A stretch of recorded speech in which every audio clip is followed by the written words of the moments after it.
All right, guys, welcome back. It's me, Daniel, vintagemagic.com with Brian Weissman. Yep. All right, it's late, guys, Yeah, it is getting late. but we're Trying to end dedicated. that. This is the last video, and we've done a Brian Weissman Q&A. We will put all the video links below, and also I will put the link of this deck tech of the previous deck tech we did about a few months ago, right? Yeah. Oh, I think my it was birthday. Probably 2.5, 3 months ago. I mean, you know your birthday Yeah, my birthday. probably pretty well, so. And the background on this is that he went over a build of the deck that had the Singleton Shivan Dragon and the sideboard. And then we recently had Lurkercon 4 at GP Seattle 2018, and he did a little bit different build, right? With that. So Very can you slightly different. Yeah. It was really only, with the exception of the basic lands. I removed 2 basic lands from the version that was in that last video. And more importantly, I removed the 3 Blood Moons that were in the sideboard. As a tournament that I had played prior had kind of indicated to me that it wasn't the right time for that card, and that there were enough decks that were prepared for it that I didn't feel like it was worthwhile, because I have to weaken so much of the core deck just to accommodate Blood Moon in the sideboard. So it's sort of a dubious sideboard choice that isn't necessarily going to win games against a lot of the decks in the field, and it comes at too much of a cost in the core deck. So I decided that there was a much more important card in the metagame that I had not been using yet, that I really wanted to incorporate, because I felt like it was a very good answer to a lot of the mid-range strategies that I was seeing. Many years ago, when people played aggressive decks in Type 1, as it was called, and now it would be old school, if you want to play an aggressive deck, your curve in terms of creatures tended to end at 2. You played a lot of 1-drops, so Savannah Lands and Kirdape, Lightning Bolts, and if you played 2-mana creatures, it was creatures like Whirling Dervish and Elvish Archers. There really weren't creatures above that range that were played, and that's entirely because of the oppressive nature of mana drain. You couldn't play a deck full of Suchi and Juggernaut and Jazam Jin and Urnam Jin and Serendib Efreet, because if you're slamming 3 and 4 drops into open blue mana, you're just feeding blue mana to the control player to kill you with mana drain. So because of that, there wasn't really much of a niche for this particular card, but in old school, as it's played today, most of the decks that are aggressive are running a fair amount of 3-drops, and many of the aggressive decks are running lots of 4-drops in the form of Juggernaut, Suchi, Shivan Dragon, Urnam, and so on. And with that in mind, this card, I think, is incredibly powerful against... here comes the buyouts. Yeah. Incredibly powerful card against the current metagame in old school. Until things change. Control magic. It's funny that by modern standards, I mean, the card Treachery exists, which is just an order of magnitude more powerful than Control Magic. But it is astonishing how swinging and powerful this card is against many decks in the format, especially decks like Mono Black, where they're intending to kind of hand destroy you a little bit and then play a Jazam or a Spectre. And when you Control Magic on a Hypnotic Spectre, you steal a Jazam Jin from them, their entire game plan goes out the window. The card has the ability to completely swing a game where you've been pulverized by their disruption. As long as you've got 4 mana, you have the ability to just top deck a Control Magic and get right back in the game, because not only have you destroyed a threat, but you've deployed one by yourself for just 4 mana. And if a control deck likes anything, it's attacking with a Hypnotic Spectre, which is like basically hitting them with a random effect Disrupting Scepter, and you don't even have to pay any mana. So I really like the card Control Magic, and to make room for it, of course, something had to give in the sideboard, and ultimately that was Blood Moon. All right, so if you guys recall the other video, the 3 Blood Moons that were in the original build, all he did was the main deck was the same, right? Different by 2 basic land. I removed an island and a plains. Okay, island lands, and what did you put? And those were replaced with another City of Brass, I believe, and another volcanic island. Okay, Came in to replace them. So it made the mana base just more stable as well. I was having a hard time getting red mana in some of the games, especially when I brought in extra red blasts. And I was keep in mind that this is a different configuration than what I'm describing. Right. This is an interim deck. The deck basically that I played at Lurkercon last weekend. Okay. This is a totally different design. Well, not entirely different, but it's my current build of my control deck. Okay. Based on the data that was collected at both Lurkercon and at some playtesting that went after it, as well as with some conversations with LSV, who has become a bit of an enthusiast for the format as well. And getting to that, you'll notice there's a few things that I had omitted or decided that I didn't want to include in my control build. And obviously foremost among those are these guys. Yes, I have joined the dark side. 4 copies of Mishra's Factory are now in my control deck. What? And I know it seems strange, and because I've been criticizing the orthodoxy of the format for so long, and I was completely intent on my belief that you couldn't run 4 strip mines and 4 factories in the same deck and get away with it in a control base, because it just made your mana base too fragile. You're too vulnerable to enemy strip mines. You wouldn't have enough blue sources to make the deck run, and it would hurt you too much to justify adding 4 colorless lands to the deck. Additionally, I had criticized Felwar Stone because I had felt that you did before. Yeah, having to spend 2 mana to deploy another mana source that was unreliable against some decks. The fact that you couldn't rely on this to produce blue or white mana against a fair amount of decks in the field meant that it was an unreliable source of mana. However, I think that these 2 cards go hand in hand. If you're going to be playing Mishra's Factories, you have a greater dependency on getting colored mana from other sources, and Felwar Stones give you a way to do that. But more importantly, and going back to my original sideboard, is that the more you remove basic lands from your deck, you'll notice I have none in this current build, the more vulnerable you are to Blood Moon. Blood Moon is most commonly played by the blue-red decks that are all over the format. And those blue-red decks, of course, run tons of basic islands. Well, Felwar Stone allows you to piggyback off your opponent's basic islands to get blue mana, which activates the 3 Blood Moon countermeasures in the sideboard in the form of Blue Elemental Blast, which is a card I really, really don't like.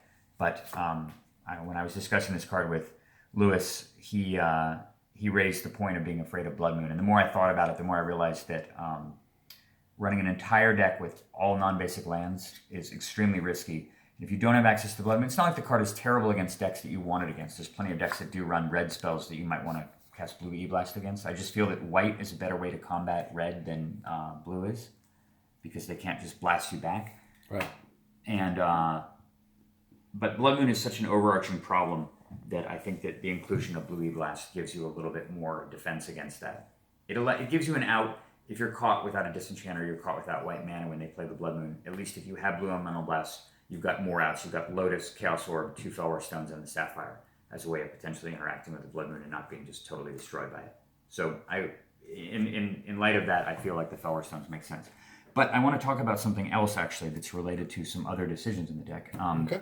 I moved away from running 3 tones in one scepter. I now have a set of JMA tones in the deck. 4? Yeah, there are 4. And on top of that, I'm running a card that I was actually on the fence about for a while, and people will probably be astonished to hear this, but this card was actually restricted way back in the day.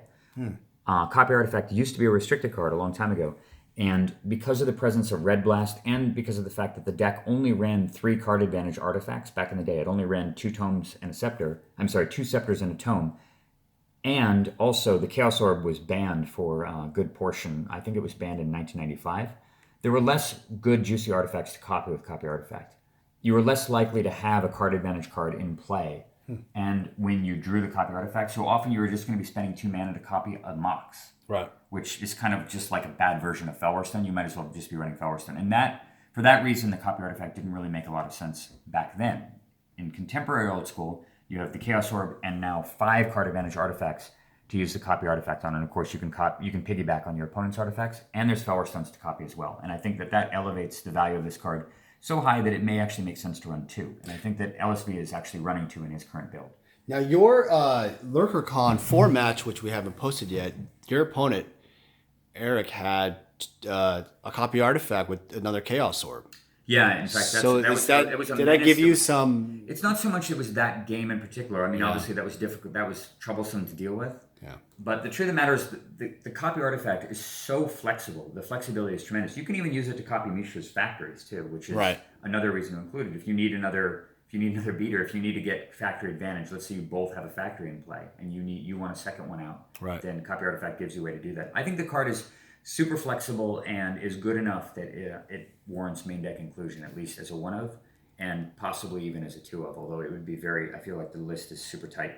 Maybe to replace the Fireball. That might be the one thing. But I'm a little reluctant to just push the deck so super far in the control mirror that it makes it weak against other strategies, and the fireball can actually be very, very important. So another change, guys, was he had 2 lightning bolts. Yeah, 2 lightning bolts and no fireballs. 1 REB. Yeah, and the reason is that fireball doesn't have the ability to kill factories. However, one thing that's really, really good at containing and killing factories are Mishra's factories. So when you bring in 4 factories, the necessity to play with devoted factory killers goes way down. And I feel that between the 4 strip mines, the 4 factories of my own, as well as the plowshares and disenchants and stuff, it's probably enough stuff to handle enemy factories well enough that I don't need to use something as narrow as lightning bolt. And when it comes to dealing with something like a hypnotic specter, which you would be happy to bolt, fireball can handle it pretty well as well. Unless they ritual it on turn 1. That's the only interaction that really feels terrible. I don't really miss the ability to not be able to lightning bolt factories. I never really felt particularly good about that anyway. And there is a card. Yes, and then shifting over to the moat spot. Moat has been replaced by everyone's perennial favorite, the Abyss. A single copy of that. Okay. I'm not entirely sure that one Abyss is correct. This is another card that I think of all the cards in the current configuration, the one that I'm most on the fence about is the Fireball. This could easily become a second copy of the Abyss, or possibly a copy of Copy Artifact as well. The one place where the Fireball does tend to be helpful, though, is when you're playing against someone that just, and I was honestly guilty of this myself a little bit when I played against that guy Eric in tournament, was just indiscriminately taking a lot of damage from factories in order to shore up your position, kind of ignoring them, not wanting to fight a counter magic war or a disenchant war over a factory, figuring, oh, well, I'll just take 12 from it. It's not going to really matter. And bringing myself down into fireball range and then just dying randomly to fireball. And the ability to do that, plus you can punish people who are trying to use Sylvan Library a bunch. Just having it in your deck does kind of change the game a little bit, because you can kind of play to the fireball at a point if they get too low. If they get down to 10 and you've got a boatload of mana in play, then you know that if I draw fireball at any time and I'm able to protect it, I can just win this game out of the blue.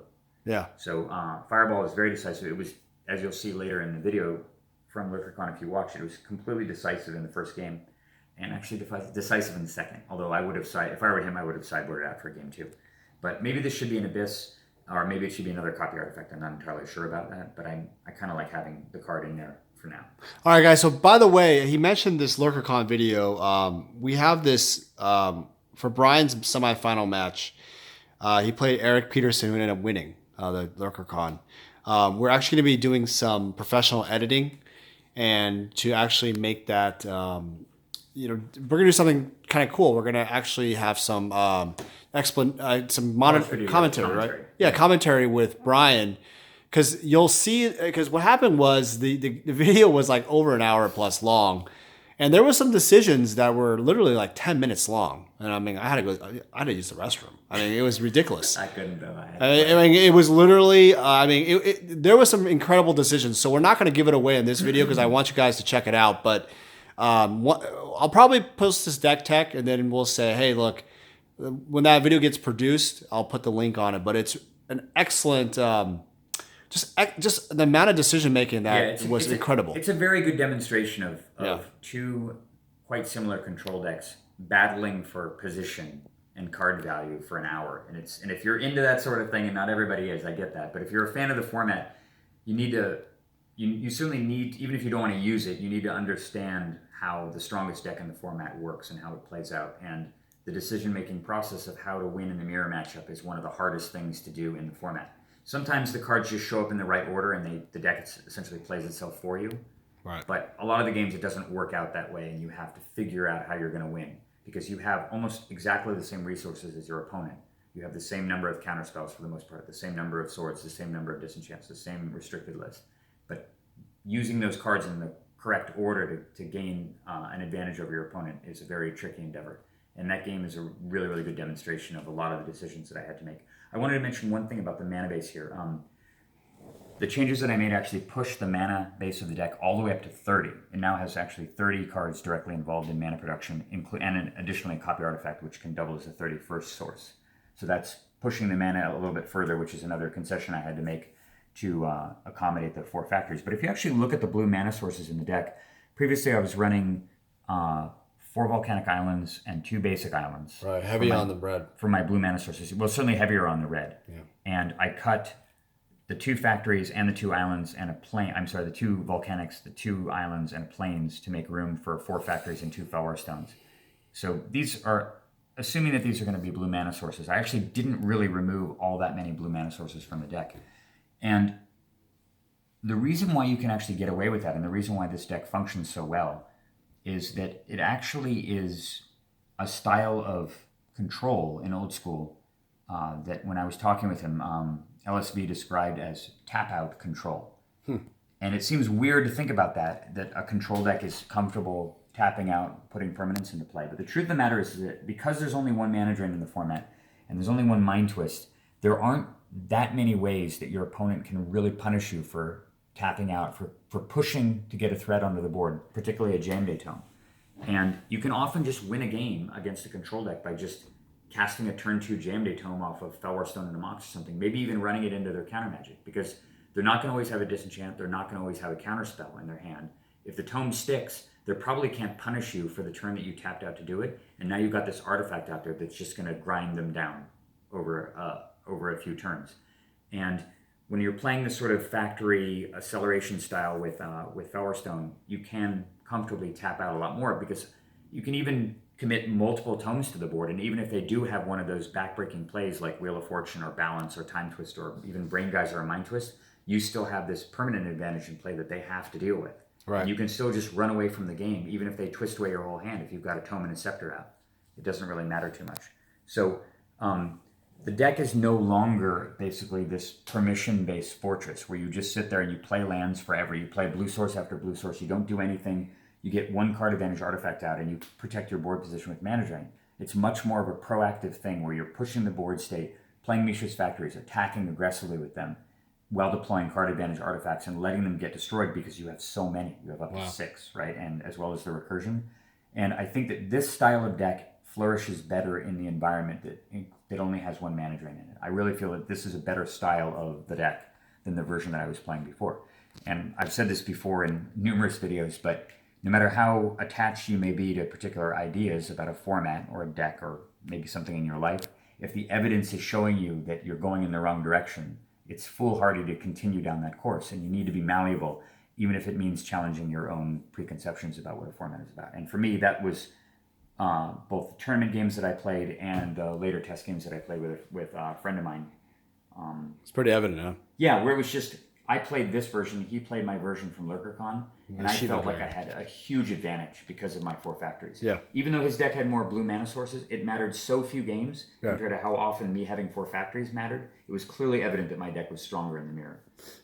And I think that factories give you extra benefit against other decks too. Sideboard wise, I think it's about the same. It's identical with the exception. Well, actually, I'm sorry, it's 6 cards different. You can put it right here. Yeah. So I still have this configuration: 2 Divine Offerings and Dust to Dust, and I have the continuation of the Red Blast series. There's 3 Red Blasts. Gotta have those. I have the 3 Ivory Towers, which were awesome. 3 or 2 before? I had 3 as well. Okay. Yeah. Maybe, I don't know. Maybe I did have 2. I may have mentioned that I wanted to go up to 3. Did you see much Black Vice action? I did. They were instrumental in beating several people actually in the tournament. 2 of my opponents. I think I saw. Yeah, one of the killed outright by Ivory Towers. They were awesome. And then I've got the 3 Control Magic, which replaced the 3 Blood Moons, and that was a decision I made before I even built this deck. My Lurkercon version had that as well instead of Blood Moon. And then finally the 3 Blue E-Blasts, which are a prophylactic countermeasure against Blood Moon. Doesn't feel like a particularly great one, but they have added benefit against decks with a heavy red component. And they replace, I believe, Mana Short and what else did I have in there? I had Balance and Moat. So Mana Short, Balance, and Moat. Balance and Moat. Removed, yeah. You didn't think with the hymns, you didn't think Balance was. Well, keep in mind, I haven't played this deck in a tournament with hymns yet. It does have 4 Jam Day Tomes, though. All right. And that changes things a lot. Balance may still be worthwhile, and Balance is good when you're playing a million artifacts, which is what this deck is playing. I mean, it has way more artifact density than the other version due to Felwar Stone, Copy Artifact, and then an extra tome. But I'm not entirely convinced that Balance belongs anyway, because it's just really rare when Balance gets you ahead. Right. Balance can help you not lose, but the objective of not losing is often not a route to victory in and of itself. It's just a way to sort of save yourself a few turns. If you're balancing and you're blowing up 4 of your own land and discarding 3 cards from your hand in order to kill a few creatures or something, that's a shit situation. It's not gonna benefit you. You're still gonna wind up losing the game anyway. Plus, you boarded in a card specifically to help you not lose.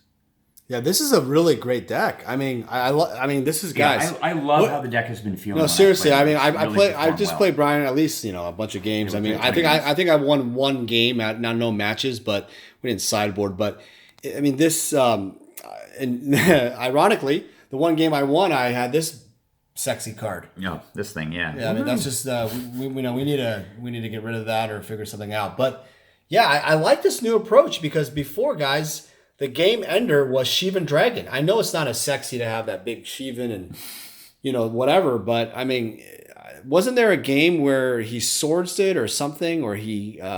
In the yeah, semifinal? Something happened where he destroyed it or something, countered it. It was mind twisted out of my hand. Mind twisted, so it became a situation where decking the player. Well, that game was still totally winnable with Brain Guys. Yeah, absolutely. He had at the end of the game he had 5 or 6. But it was the control. Yeah.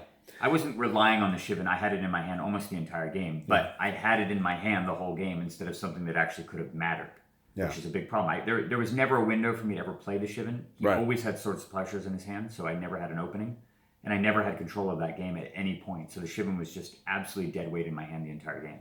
You guys will see in the video, Eric's, the winner of the Lurkercon, he actually was playing the 4 factories. It was a WinCon.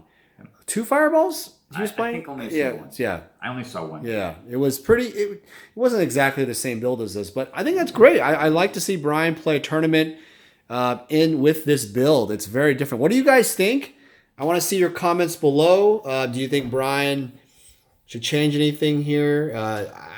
I kind of agree on this 1 Abyss. I kind of like 2 Abysses better. Randy Bueller has 3 Abysses. 3 seems really excessive to me. Yeah, and you have to ask him. It just punishes you so bad in the mirror matchup in the first game. Having 3 copies of a useless forecasting cost enchantment is just awful. You're right about this. The fireball is that once you get control and you've dwindled them with some life and stuff, you have so much mana. You could just kill it instantly in the game at any time you draw. And with the recall, you can get those counters back or something. Yeah, exactly. And then you're 12, die. And they get the fireball again. Yeah, you can do that twice, so it's excellent. All right, Brian. Hey, thanks for your time, guys. Sure. This is I don't know what version this will be, but this will require some testing. And this is just a consequence of me continuing to adapt to a format that only has 1 mana drain, which is really continues to shock me in terms of how much it makes the format different. What do you think, GP Vegas? You're going to play this deck? Very likely. Maybe run it. Something almost identical to this. So be prepared. Okay, so the GP Vegas, you Channel Fireball rules. If we do have like a little tournament thing, they allow 1 strip mine. Really? Yeah.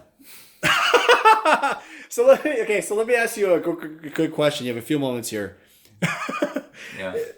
Their rules is Fallen Empires, 1 strip mine, obviously library and all that. What would you do here in this case? What would you change up? How would I deal with? I think I might run main deck balance, honestly, as another potential library countermeasure. Okay. The reason being, so you take away one of these for balance. Anything else?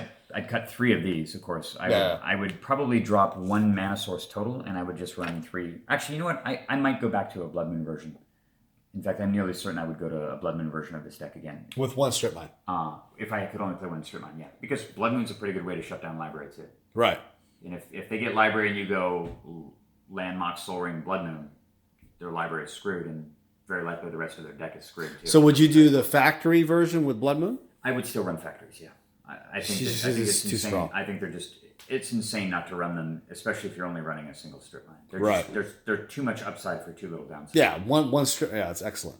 Okay, so there you go. So I think these strip mines become basic lands, and Blood Moon comes out of the sideboard. Is what happens. Okay, and then you'll. What about control? So what would you change here for the side? You won't go main deck Blood Moons. No, I'm not going main deck. That's crazy. I wouldn't use Blue Blast anymore because I have no intention of removing. So those 3 Blood Moons easily just become, or those 3 Blue Blasts just become 3 Blood Moons. And would you change the Volcanic? Or you put? That's a good question. Actually, I like this better actually because Yeah. More flexibility. With Felwar Stone, it's enough. It's enough probably sources of red to reliably cast the Blood Moons against the decks you want to play it against. Yeah. Because it gives you. I mean, this core mana base right here is so nice because it's 8. It's 8 of any color, and you have Lotus and Ruby as well. So, guys, he'll have to have 2 versions, and one is if he plays the Eternal Central rules, depending on if we do have like a meetup. But I think what's going to happen is most of those Swedish guys use the one singleton strip mine. But maybe by then things change with the Swedish rules. I mean, it's freaking confusing as hell. It's almost like an easy solution to it. I know. Just ban this card, right? This stupid thing. It solves all the problems. Gosh, there you go, guys. Ban it or not. Then you can play with whatever number of strip mines you want, and it doesn't screw up and warp everything. How many games did we play tonight where this card was completely decisive? Every game. When we're both playing with 4 strip mines, this card impacted at least half the games we played. At least half. I think the games were just over in the first couple. The only one game I won, I drew that, and then the other, and I never drew a strip mine. Yeah, and that's all it was. And it was crazy. Like I was playing a deck with one strip mine, and the library. That shows to show you how. And I was playing an aggro deck. So there you go. All right, guys. Thanks again for watching. Thanks, Brian, for your time. Anytime. Great deck. Brian is going to be hanging out at the booth, playing some old school Magic. He's gonna have a lot of fun. He'll play Commander also. Yeah. A lot of great decks, and I hope you guys enjoy all the videos. Really appreciate all the support, and I will talk to you guys soon. Thanks again.